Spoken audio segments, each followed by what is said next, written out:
Ipinatawag po ng Independent Commission for Infrastructure sina dating House Speaker Martin Romualdez at ang nagbitiw na Ako Bicol Party List Representative na si Zaldico. Ayon po sa ICI, iimbestigahan din nila si dating DPWH Secretary at ngayon Senator Mark Villar. Saksi si Joseph Moro. May sabina na ang Independent Commission for Infrastructure sa dalawang dating mataas na opisyal ng Kamara, sina dating House Speaker Martin Romualdez at nagbitiw na Ako Bicol Party List Representative Zaldico na dating chairman ng House Committee on Appropriations nung ginawa ang kontrobersyal na insertion sa 2025 national budget. Closed door pa rin ang proceedings ngayong araw. Tinanong namin ang ICI tungkol sa mga panawagang buksan ito sa publiko. The Commission has not discussed that yet. But I probably ask them about that because they know about the request that it be live stream. Humarap sa ICI si DPWH Undersecretary Emil Sadain at si dating Undersecretary Roberto Bernardo. Sir, comment lang, dinideny ni Senator Escudero yung mga accusations niya. No need to push her. Pero hindi nagsalita si Bernardo.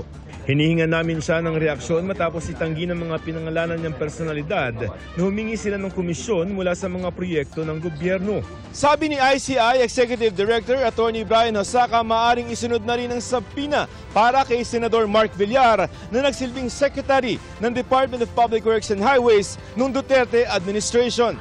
That's a possibility, yes, because he was a former secretary at the DPWH, right? That's been brought up among the members of the commission. Oh, yes. Ayon naman sa DOJ, gumugulong na ang investigasyon nito kay Villar. Para raw ito sa mga nakuha mo ng kontrata ng kanyang pinsang buo sa mga infrastructure projects sa Las Piñas mula noong panahong kalihim siya ng DPWH. Kilalang baluarte ng mga Villar ang Las Piñas. Because of that prohibited interest, we're discussing being the contractor in Las Piñas. Mga sir, gano'ng karami? 18 billion worth of projects. Billion. 18.5 ang sabi sa report. But we have to flesh it out. And also a senator, ano yan kasama yan sa relationship na hindi dapat nangyayari. Di ba? Kasi you have something to do with the, with the way that the money is involved. When you vote for a budget, kasama ka na rin. Hindi raw limitado sa flood control projects ang nakuha ng pinsan ni Villar. Lahat ng klaseng project yan. Whatever, ano man maisip mo, yun na yun. Kasama yan, lahat, in the menu.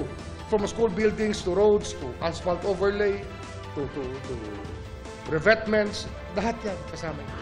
Kasama rin sa investigasyon ng kapatid ni Villar na si Senador at dating Las Piñas Representative Camille Villar, pati na ang inang si dating Senador Cynthia Villar. They're related interest. Isa lang sila interest nila. Isang relationship lang yan. Diba? Isang family lang yan.